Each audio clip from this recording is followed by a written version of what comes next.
जमीन से 480 फीट ऊंचे और 5000 साल पहले बने इन मिस्र के पिरामिड्स के अंदर ऐसा क्या था जिसको सिर्फ देखने के लिए रिसर्चर्स ने एक रोबोटिक कैमरा पिरामिड के अंदर भेजा।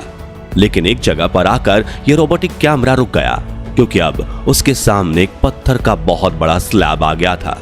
रिसर्चर का मानना था कि इस पत्थर की दीवार के उस पार जरूर कोई ऐसा राज छुपा है जो पिछले 5000 सालों से दफन है। लेकिन ये राज उनको हर कीमत पर जानना था, इसलिए उन्होंने रोबोटिक कैमरे के आगे एक ड्रिल मशीन लगा दी, जिसने उस पत्थर की दीवार पर बारीक छेद कर दिया। अब इस बारीक छेद से एक कैमरा भेजा गया, जिसने उस पत्थर की दीवार के पीछे एक ऐसा मंजर देखा जिसे पहले कभी नहीं देखा गया था।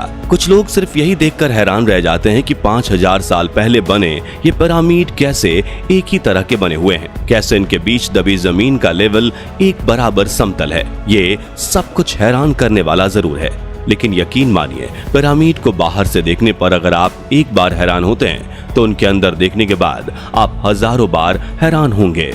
अगर आपको पिरामिड का एक लेवल में होना या ऊंचे ऊंचे पत्थरों का इकट्ठा होना रहस्यमय लगता है, तो पिरामिड का सबसे बड़ा रहस्य उन पिरामिड के सीक्रेट चैम्बर्स में छिपा हुआ है। आइए इसके बारे में जरा डिटेल में जानते हैं। दोस्तों, जब भी कोई व्यक्ति पिरामिड देखता है तब उनके मन में सबसे पहला सवाल यही आता है कि इन्हें कैसे बनाया गया होगा, और उसके बाद वो सोचता है कि इन्हें आखिर क्यों बनाया गया, कैसे बनाया गया। इसका जवाब आपको पिछली वीडियो में हम दे चुके हैं, जिसका लिंक आपको वीडियो के एंड में एंड स्क्रीन पर मिल जाएगा। दुनिया भर के आर्कियोलॉजिस्ट मानते हैं कि हो ना हो, इस क्यों का जवाब गीजा के पिरामिड में ही मिल जाएगा। वैसे तो मिस्र में 100 से ज्यादा पिरामिड्स हैं, और सब पिरामिड इस तरह से बने हैं कि उन्हें देखकर आपको हैरानी और डर दोनों का एहसास होता है। लेकिन गीजा के पिरामिड वो पिरामिड हैं जिनमें आर्कियोलॉजिस्ट्स को लगता है कि रहस्य का समाधान मिल सकता है। इसका कारण है वो एक्सरे लाइट, जिसने आर्कियोलॉजिस्ट को ये यकीन दिला दिया था कि गीजा के पिरामिड जरूर कुछ ना कुछ छुपा कर बैठे हैं, जिसे ढूंढा जाना बहुत जरूरी है। अगर शुरू से जाने तो यह कहानी स्टार्ट होती है साल 1879 में। पहली बार आर्कियोलॉजिस्ट को पिरामिड की दीवार में एक ऐसा सुराग नजर आया जिसे एक दरवाजे के तौर पर यूज किया जा सकता था, लेकिन वो सुराग बहुत छोटा था। फिर भी उससे जब किसी तरह घुसकर आर्कियोलॉजिस्ट पिरामिड के अंदर पहुंचे तो उन्हें समझ आया कि यह रहस्य सिर्फ बाहर तक का नहीं है। अंदर एलियन भाषाओं में कुछ ऐसा लिखा गया था जिसे ना तो आज तक देखा गया था और ना ही किसी लिंग्विस्ट तक को उम्मीद थी कि इस तरह की भाषा भी होती है। अब तक ना तो मेसोपोटामिया की खोज हुई थी और ना ही सिंधु घाटी सभ्यता को ढूंढा गया था। उस दिन से शुरू हुई आर्कियोलॉजिस्ट की ये खोज आज तक चल रही है, लेकिन इसमें एक माइलस्टोन भी है जिसने इस खोज को एकदम से पलट दिया, और वो खोज है इन पिरामिड का एक्सरे करना। ये एक्सरे इतना जरूरी क्यों था, ये समझने के लिए आपको ये जानना जरूरी है कि पिरामिड के अंदर सबसे पहले आर्कियोलॉजिस्ट को क्या मिला। दरअसल जब आर्कियोलॉजिस्ट पहली बार इस पिरामिड में गए तो उन्हें यह समझ में आया कि ये एक तरह की कब्रगाह है, और यहाँ दरवाजे में बड़ी ग्रेनाइट की ताबूत देखकर वो ये समझ गए कि इसे बनाने के पीछे कोई बहुत बड़ा मोटिव होगा। यहाँ से आगे जो कई तरह की खोजें हुई उसमें यह समझ आया कि पिरामिड और 2 हिस्सों में बटे हुए हैं, और वो हिस्से हैं किंग्स चैम्बर और क्वींस चैम्बर। ये दोनों ही हिस्से पिरामिड को 2 भागों में बांटते होंगे। इस तरह का कुछ अंदाजा पहले आर्कियोलॉजिस्ट्स को था, लेकिन फिर उन्होंने पिरामिड पर एक्सरे किरणों की बौछार मारकर देखा और उन्हें जो नजर आया उससे वो हिल गए।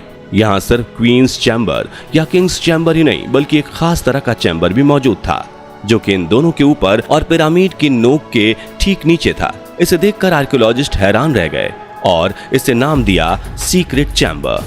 अब समय था इस चैम्बर तक पहुंचने का, लेकिन कैसे? जो चैम्बर इतना सीक्रेट हो कि 100 सालों में पिरामिड के अंदर बाहर होते हुए भी आर्कियोलॉजिस्ट उसे देख नहीं पाए, उस चैम्बर तक कैसे पहुंचा जा सकता था? इसका रास्ता शुरुआत में किसी को समझ में नहीं आया, क्योंकि ये चैम्बर बाकी के दोनों चैम्बर्स से इस तरह से लगा हुआ है कि अगर इंसान को वहां तक पहुंचना है तो पिरामिड को तोड़े बिना वहां नहीं पहुंचा जा सकता। ऐसे में कई सालों तक सिर्फ आर्कियोलॉजिस्ट यहाँ आते, पिरामिड को रेज के जरिए स्कैन करते और मन महसूस कर चले जाते। गीजा के ये तीनों पिरामिड, चाहे बड़े वाले दोनों हों या फिर छोटा वाला एक, इन तीनों के अंदर ही वो सीक्रेट चैम्बर मौजूद है, और वो सीक्रेट चैम्बर आंखों के सामने होने के बावजूद खोला नहीं जा सकता था। समस्या ये थी कि कोई इंसान वहां पहुंच नहीं सकता था। लेकिन क्या हो अगर कोई रोबोटिक कैमरा वहां भेजा जाए? यही सोचकर एक रोबोटिक कैमरा बनाया गया और वो बनाने के बाद उसे पिरामिड के बीच बने सुराख में इस तरह से दौड़ाया गया कि वो किंग्स चैम्बर या क्वीन चैम्बर्स से होते हुए सीक्रेट चैम्बर तक चला जाए। आर्कियोलॉजिस्ट रॉब रिचर्डसन को पहले ये लगता था कि हो ना हो इन चैम्बर्स के जरिए ऊपर जाने का रास्ता जरूर होगा, लेकिन उस रोबोटिक कैमरे को निचले दोनों चैम्बर्स में घुमाने के बाद उन्हें समझ आया कि ये तीनों चैम्बर्स आपस में जुड़े हुए नहीं हैं, मगर सीक्रेट चैम्बर तो खोलना ही था, भले ही उसके अंदर इंसान ना जा पाए, क्योंकि एक छोटा सा कैमरा भी अंदर जाकर अपना काम कर सकता था। ऐसे में रॉबर्ट रिचर्डसन ने अपने एक आर्कियोलॉजिस्ट दोस्त डॉक्टर तेजे चियोंग से बात की और अगले 5 साल वो कुछ ऐसा बनाने में लग गए जो रोबोट भी हो, कैमरा भी हो और साथ में वो पिरामिड को ड्रिल भी कर सके। और इतना सब उन्हें 20 सेंटीमीटर साइज की सीमा में रहते हुए करना था, क्योंकि 1 मिलीमीटर भी बड़ा गैजेट पिरामिड के अंदर ट्रैवल नहीं कर पाएगा। काफी कोशिशें करने के बाद 5 सालों में आखिरकार उन्होंने ऐसा कुछ बना ही लिया। इसे बनाने के बाद उन्होंने उस रोबोटिक कैमरे को किंग्स चैम्बर में फिर से छोड़ दिया और ये उस दीवार तक पहुंच गया जिसके पार सीक्रेट चैम्बर था। यहाँ आकर रोबोटिक कैमरे ने अपने ड्रिलिंग फीचर का प्रयोग किया और साथियों, पहली बार हम उस जगह पर थे जिसे सीक्रेट चैम्बर कहा जाता है। इसके अंदर घोर अंधेरा था, लेकिन जब रोबोटिक कैमरे की लाइट की मदद से देखने की कोशिश की गई तो ये नजर आया कि ये जगह भी एक कब्रगाह जैसा ही है, जिसमें बहुत बड़े बड़े शब्दों में जमीन के ऊपर कुछ लिखा गया है। दरअसल पुरानी सभ्यताओं में जब भी इंसान किसी दूसरे इंसान के पढ़ने के लिए कुछ लिखता था तो उसे वो दीवारों पर ही लिखता था, जैसे माया सभ्यता के निशान हो या सम्राट अशोक के पाली और संस्कृत लैंग्वेज के संकेत। लेकिन इसे आसमान की तरफ लिखा गया था, जमीन पर लिखा गया था। ये टेक्स्ट उस भाषा में नहीं था जो कि निचली दीवारों पर उकेरा गया था। दोनों भाषाओं के बीच ये अंतर, ये असमानता बताती है कि लिखा गया टेक्स्ट हमारे लिए नहीं था, तो फिर किसके लिए लिखा गया था? इसका एक जवाब ये भी था कि हो सकता है कि इस टेक्स्ट को यहाँ काम करने वाले मजदूरों के लिए लिखा गया हो। यहाँ तकरीबन 20 से 30 हजार मजदूरों ने काम किया था और उम्मीद थी कि यह उसी से जुड़ा हुआ कोई इंस्ट्रक्शन होगा। लेकिन आपको जानकर हैरानी होगी कि यहाँ के मजदूर भी शाही परिवार का हिस्सा थे, क्योंकि जब उनके स्केलेटन को एनालाइज किया गया तो ये पता चला कि उनकी भी सर्जरी होती थी और उनकी टूटी हड्डियों का इलाज भी किया जाता था। यानी कि जिसे इतनी मेडिकल सुविधा दी जा रही हो वो दास तो हो नहीं सकते। ऐसे में उसके लिए अलग भाषा लिखने की थियरी सटीक नहीं लगती। लेकिन एक थियरी और है जिसमें शायद इसका सटीक जवाब दिया गया है। ये थियरी है ओरायन कलेक्शन थियरी।